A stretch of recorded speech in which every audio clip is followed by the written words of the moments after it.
Assalamualaikum warahmatullahi wabarakatuh. Selamat berjumpa kembali di channel saya Suwardi Lawyer. Kali ini kita masih dalam seri hukum perdata. Kita akan membahas tentang kedewasaan dan pendewasaan. Ini masih terkait dengan orang dan subjek hukum. Apa itu kedewasaan dan pendewasaan? Yang pertama kita melihat menurut konsep hukum perdata. Istilah kedewasaan menunjukkan pada keadaan sudah dewasa memenuhi syarat hukum. Jadi kedewasaan ini artinya dia memang sudah benar-benar dewasa dan telah memenuhi syarat yang ditetapkan oleh hukum bahwa dia memang telah nyata dewasanya. Kemudian ada istilah pendewasaan. Ini menunjuk pada keadaan belum dewasa oleh hukum dinyatakan sudah dewasa. Jadi secara fisik kemudian secara manusia dia belum dewasa, tapi secara hukum sudah dinyatakan dewasa.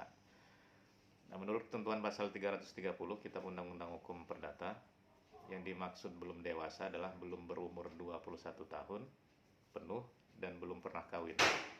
Apabila mereka yang kawin sebelum 21 tahun penuh itu bercerai, mereka tidak kembali lagi dalam keadaan belum dewasa. Kalau kita melihat tentuan pasal 320 ini, maka jelas bahwa yang dimaksud dengan belum dewasa itu adalah belum berumur 21 tahun penuh. Jadi kalaupun dia masih berumur 20 tahun 11 bulan, maka itu belum dinyatakan dewasa karena belum berumur 21 tahun penuh. Kemudian kalaupun dia sudah menikah sebelum 21 tahun, maka dia sudah dianggap dewasa. Tapi ketika dia bercerai juga belum berumur 21 tahun, maka dia tetap sudah dianggap dewasa.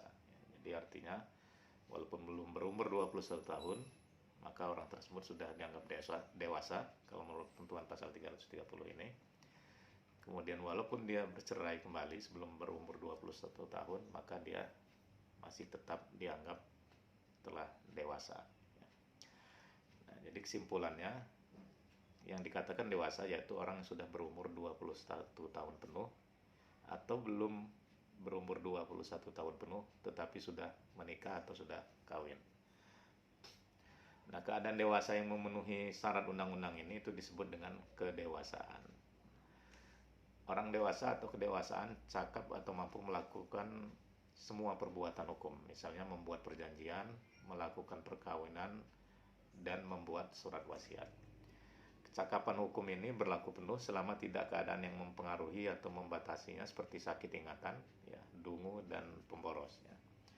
Jadi seorang yang sudah dinyatakan dewasa menurut hukum perdata, maka dia bisa melakukan perbuatan hukum apa saja, misalnya tentang perjanjian, tentang perkawinan, melakukan perkawinan, membuat surat wasiat, kecuali kalau dia memang sakit ingatan atau gangguan kejiwaannya, atau memang dungu atau pemboros. Nah, istilah-istilah ini mungkin karena istilah zaman Belanda dulu, maka ada istilah-istilah dungu dan pemboros. Orang yang belum dewasa dapat disamakan kedudukannya dengan dewasa apabila dalam keadaan yang sangat penting. Jadi kalaupun dia berusia 21 tahun, maka dia bisa dianggap dewasa dalam keadaan yang sangat penting. Maksudnya, supaya orang yang belum dewasa itu mempunyai kewenangan mengurus kepentingan sendiri atau melakukan beberapa perbuatan hukum tertentu yang dapat dipertanggungjawabkan. Dengan demikian keadaan tersebut dinyatakan sebagai pendewasaan. Nah, ini beda dengan kedewasaan tadi. Kalau kedewasaan tadi ada memang sudah memenuhi persyaratan untuk menjadi orang dewasa, sudah berusia 21 tahun. Nah, kalau pendewasaan ini dia memang belum dewasa tetapi dapat disamakan kedudukannya dengan dewasa apabila dalam keadaan yang sangat penting. Kemudian dia dapat memenuhi persyaratan yang ditentukan untuk menjadi seorang yang telah dinyatakan dewasa menurut hukum. Nah, pendewasaan itu ada dua macam. Yang pertama, pendewasaan penuh. Ini sudah berumur 20 tahun. Yang bersangkutan mengajukan permohonan ke Presiden Republik Indonesia dilampiri dengan akta kelahiran, kemudian Presiden setelah mendengar keterangan Mahkamah Agung memberikan keputusannya. Keputusan pernyataan dewasa penuh disebut penia aetatis. Akibat hukumnya yang bersangkutan sama dengan status orang dewasa, namun jika ingin melangsungkan perkawinan masih perlu izin orang tua yang masih orang tuanya kalau masih hidup. Jadi pendewasaan yang pertama itu kalau dia sudah berumur 20 tahun, kemudian dia mengajukan permohonan kepada Presiden, kemudian setelah Presiden mendengarkan pertimbangan dari Mahkamah Agung, maka akan terbitkan surat putusan pernyataan dewasa penuh atau disebut dengan penia aetatis. Kemudian yang kedua adalah pendewasaan untuk beberapa perbuatan hukum. Kalau tadi semua perbuatan hukum dia bisa dilakukan, kalau dia sudah 20 tahun kemudian dilakukan pendewasaan, maka yang kedua adalah pendewasaan untuk beberapa perbuatan hukum. Ini syaratnya ialah berumur penuh 18 tahun, yang bersangkutan mengajukan permohonan kepada Ketua Pengadilan Negeri, dilampiri akta kelahiran. Pengadilan Negeri setelah mendengarkan keterangan orang tua atau wali yang bersangkutan, kemudian Pengadilan Negeri memberikan keterangan pernyataan dewasa dalam perbuatan hukum tertentu, misalnya sesuai dengan permohonan, misalnya menjalankan perusahaan atau membuat surat wasiat. Ya. Jadi permohonan pendewasaan ini hanya terbatas pada hal-hal tertentu yang diajukan. Misalnya dia ingin menjalankan perusahaannya atau ingin membuat surat wasiat, maka dia mengajukan permohonan untuk menjadi dewasa. Syaratnya dia harus sudah 18 tahun penuh, kemudian mengajukan permohonan ke Pengadilan Negeri. Nanti Pengadilan Negeri akan memutuskan bisa atau tidak orang tersebut dinyatakan dewasa. Tapi ini hanya terbatas pada perbuatan hukum tertentu. Jadi tidak semua perbuatan hukum bisa dilakukan. Kalau yang kriteria yang kedua ini, pendewasaan yang model yang kedua. Nah, itu menurut konsep hukum perdata. Nah, sekarang dewasa menurut konsep hukum adat. Menurut Joyo di Kuno, hukum adat tidak mengenal batas umur untuk menentukan belum dewasa atau sudah dewasa. Ya. Karena hukum adat ini sifatnya tidak tertulis, maka juga kita sulit menemukan apakah batasan dewasa atau tidak menurut hukum adat itu seperti apa. Jadi batas antara dewasa dan belum dewasa hanya dapat dilihat dari belum cakap dan cakap melakukan perbuatan hukum. Ya, belum cakap artinya belum mampu memperhitungkan dan memelihara kepentingannya sendiri. Nah, ini menurut Joyo di Guno. Ya. Nah, jadi itu menurut hukum adat yang namanya dewasa atau belum dewasa itu tidak ada kriteria tersendiri atau batasan tersendiri masalah usia ini. Kemudian menurut konsep undang-undang yang ada di negara Republik Indonesia, konsep dewasa dan belum dewasa dapat dinyatakan berlaku seragam untuk semua warga negara Indonesia. Dikatakan belum dewasa apabila belum berumur 21 tahun penuh dan belum pernah kawin. Dewasa apabila telah berumur 21 tahun penuh atau belum 21 tahun penuh tapi sudah pernah kawin. Namun ada beberapa aturan yang dianggap menyatakan bahwa orang itu sudah dewasa. Misalnya di aturan tentang pemilu, tuh, syaratnya harus 17 tahun. Kemudian di Undang-Undang Perkawinan yang telah diperbarui juga, itu syarat untuk menikah itu 19 tahun, baik laki-laki maupun perempuan. Ini artinya dengan dia telah memenuhi syarat umur tersebut, maka secara tidak langsung ini dianggap sudah dewasa atau sudah cakap menurut hukum. Misalnya masalah pemilu misalnya, itu minimal 17 tahun atau sudah menikah. Artinya walaupun dia belum 21 tahun, maka sudah dianggap dewasa kalau menurut aturan pemilu di Indonesia.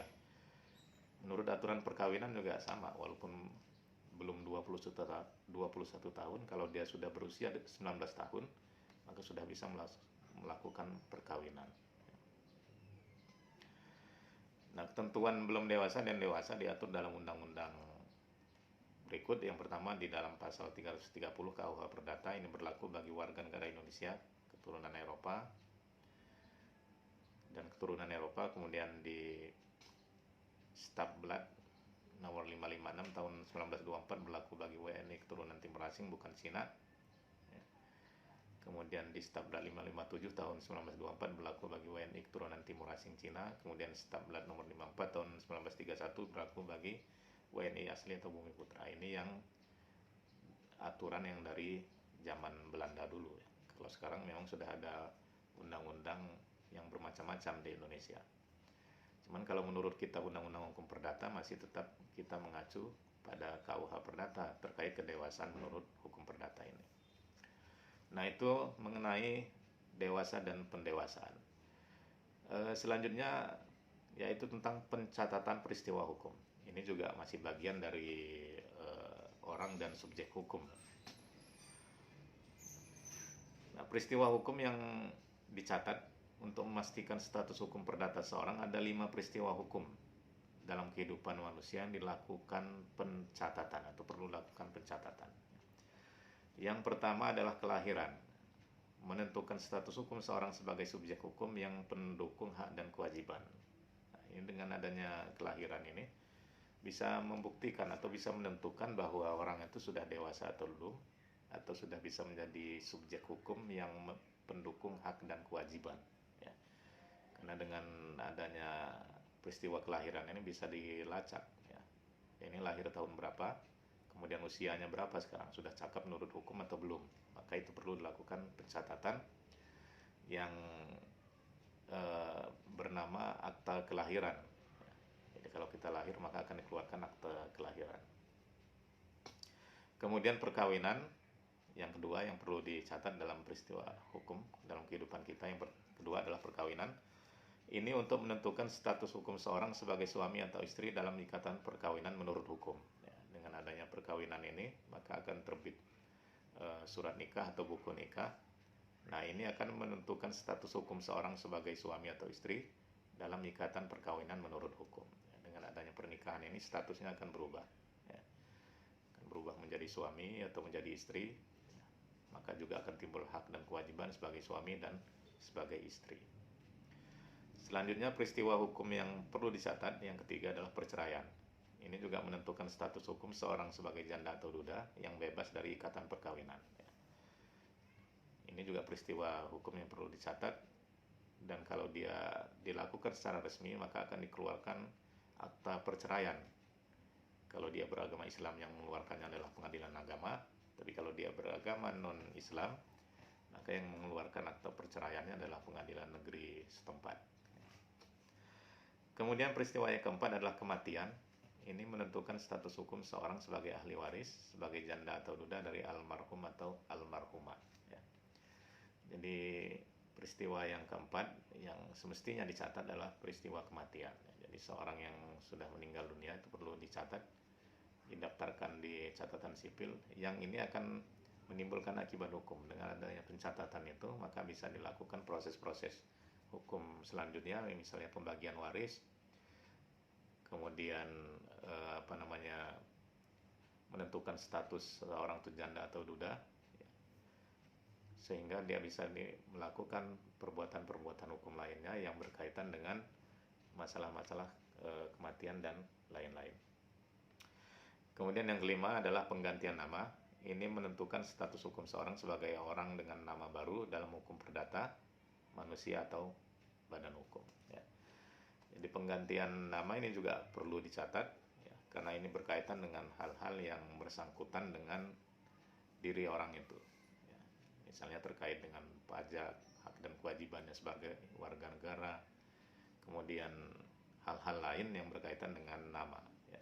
Jadi kalau ingin melakukan penggantian nama biasanya melalui proses putusan pengadilan. Ya. Jadi ini 5 peristiwa hukum yang harus dicatat selama kita dalam menjalani kehidupan. Yang pertama kelahiran, kedua perkawinan, ketiga perceraian, keempat kematian, dan 5 penggantian nama.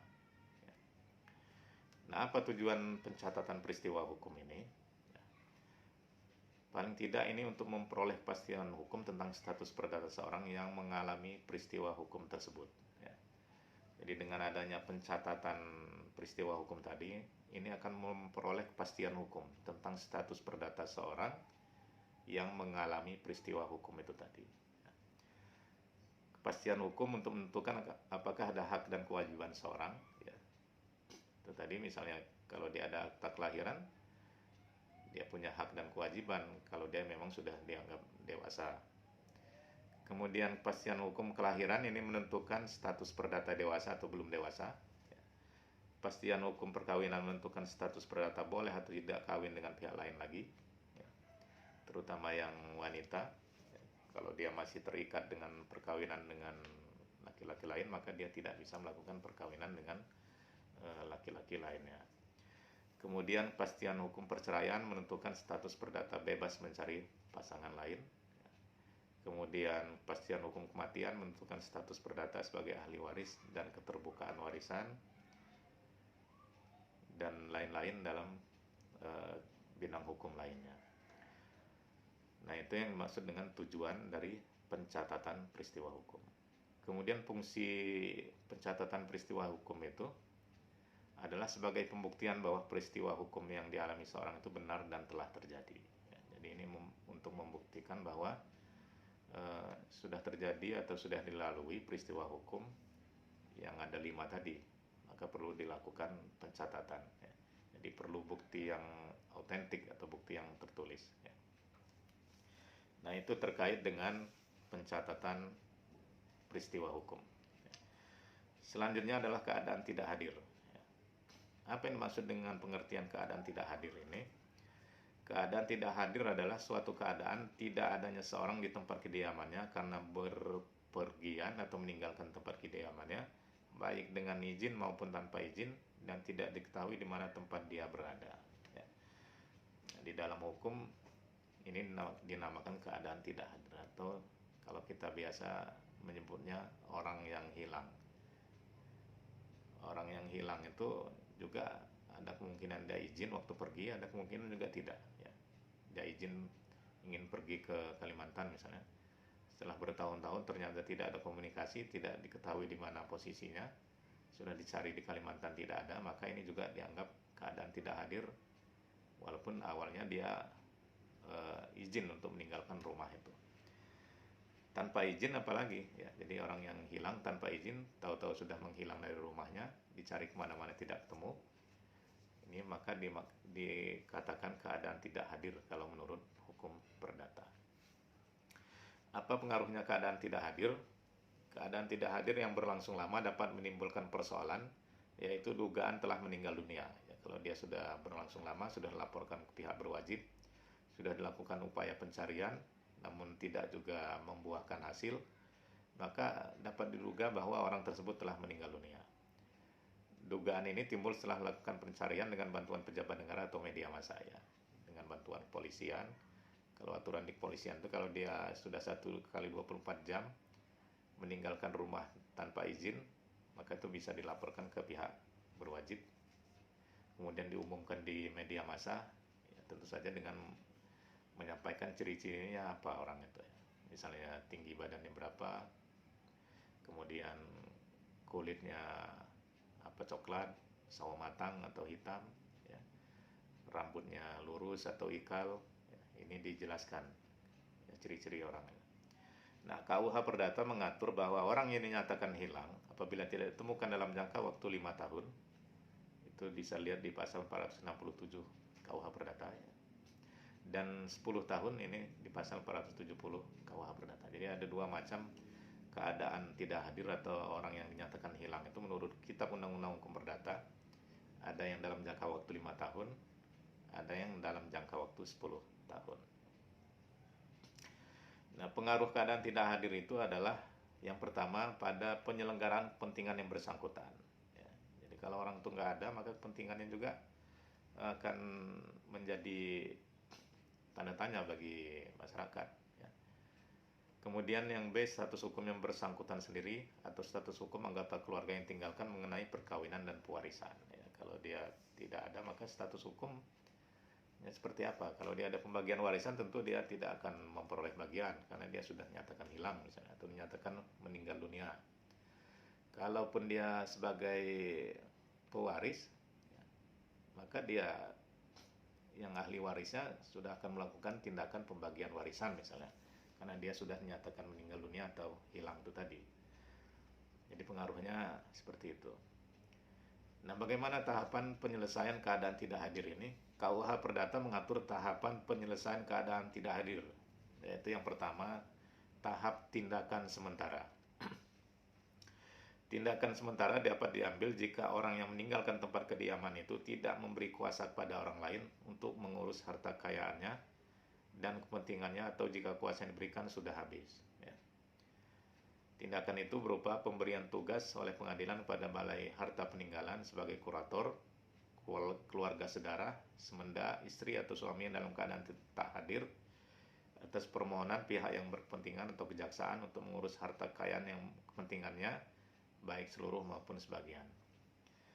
Jadi tindakan sementara, jadi pemberian tugas oleh pengadilan kepada Balai Harta Peninggalan sebagai kurator, artinya kalau dia memang ada orang yang berkepentingan terhadap harta kekayaannya, sementara orang yang berhak memutuskan itu tidak ada atau dinyatakan keadaan tidak hadir, maka pengadilan akan memberikan tugas kepada Balai Harta Peninggalan untuk mengatur harta kekayaan orang tersebut. Dengan catatan itu atas permohonan dari pihak yang berkepentingan. Misalnya dia melakukan bisnis atau kontrak jual beli dan sebagainya, ternyata kontrak itu sudah mau berakhir, sementara orang itu tidak hadir, sedangkan harta kekayaannya ada. Kemudian misalnya walaupun dia sudah ada yang ngurus, tapi kuasa untuk mengurusnya juga sudah habis, maka dia bisa mengajukan ke pengadilan untuk memberikan kuasa kepada Balai Harta Peninggalan menjadi kurator yang akan mengurus harta tersebut, membaginya kepada pihak-pihak yang berkepentingan, atau juga bisa kejaksaan yang melakukan hal tersebut. Nah, ini diatur dalam pasal 463 KUH Perdata. Itu yang tahap tindakan sementara. Kemudian yang B adalah tahap pernyataan barangkali meninggal dunia. Untuk mengeluarkan ketetapan pernyataan barangkali meninggal dunia, pengadilan negeri memberikan izin pada pihak yang berkepentingan untuk memanggil orang yang tidak hadir itu melalui surat kabar yang ditunjuk oleh pengadilan negeri sebanyak 3 kali berturut-turut. Jika dia sudah memasuki tahap akhir dari sebuah perjanjian misalnya, maka dia bisa mengajukan ke pengadilan negeri untuk menunjuk surat kabar apa yang bisa dilakukan, mengumumkan pada halayak ramai bahwa orang tersebut sudah nyatakan hilang sebanyak 3 kali berturut-turut. Setelah dilakukan pemanggilan sesuai dengan prosedur tapi tidak juga muncul, pengadilan negeri kemudian dapat mengeluarkan ketetapan pernyataan barangkali meninggal dunia dengan segala akibat hukumnya. Jadi kalau sudah dipanggil secara sah melalui surat kabar sebanyak 3 kali berturut-turut, belum juga hadir, maka pengadilan negeri bisa membuat sebuah ketetapan yang menyatakan barangkali meninggal dunia dengan segala akibat hukum yang timbul. Kemudian yang C, tahap pewarisan secara definitif. Keadaan definitif diperoleh apabila diterima kabar kepastian meninggal dunia orang yang tidak hadir itu. Jadi kalau dia memang benar-benar sudah ada kabar bahwa sudah meninggal dunia, sudah ditemukan mayatnya misalnya, kemudian ciri-cirinya sama dengan orang yang hilang itu, maka dia sudah bisa dinyatakan keadaan definitif. Ini diatur di pasal 485 KUH Perdata. Tetapi kalaupun tidak ada kabar kepastian bahwa dia sudah meninggal dunia atau belum, maka keadaan definitif dapat terjadi ketika lampau tenggang waktu 30 tahun sejak hari pernyataan barangkali meninggal dunia yang dicantumkan dalam putusan pengadilan negeri, atau apabila tenggang waktu 30 tahun belum lampau tetapi sudah lewat 100 tahun sejak hari lahir orang yang tidak hadir itu. Jadi kalaupun dia sampai dengan saatnya dia juga belum jelas, belum ada kepastian dia sudah meninggal dunia atau belum, maka ditunggu dulu 30 tahun sejak hari pernyataan barangkali meninggal tadi. Jadi sudah ditetapkan oleh pengadilan dia barangkali sudah meninggal dunia, maka 30 tahun kemudian baru boleh dibagi warisannya. Atau kalau usianya sudah mencapai 100 tahun sejak hari kelahirannya, jadi dihitung hitung, oh, ternyata dia ini lahir tahun sekian, pada tahun ini dia genap berusia 100 tahun, tapi dia sampai sekarang belum ditemukan. Maka itu bisa dinyatakan sudah meninggal dunia atau sudah hilang, maka pewarisannya bisa dilakukan pembagian secara definitif. Ya, ya itu mungkin terkait dengan peristiwa hukum, kemudian keadaan tidak hadir, ya, pencatatan peristiwa hukum, kemudian kedewasaan dan pendewasaan, yang ini juga merupakan bagian dari materi orang dan subjek hukum di dalam hukum perdata. Ya. Demikian materi kita kali ini, mudah-mudahan bermanfaat. Mohon maaf kalau ada kekurangan. Kalaupun ada pertanyaan, bisa dilakukan secara lisan, tertulis, atau secara online melalui channel yang nanti akan saya bagikan ini. Terima kasih. Fastabiqul khairat. Wassalamualaikum warahmatullahi wabarakatuh.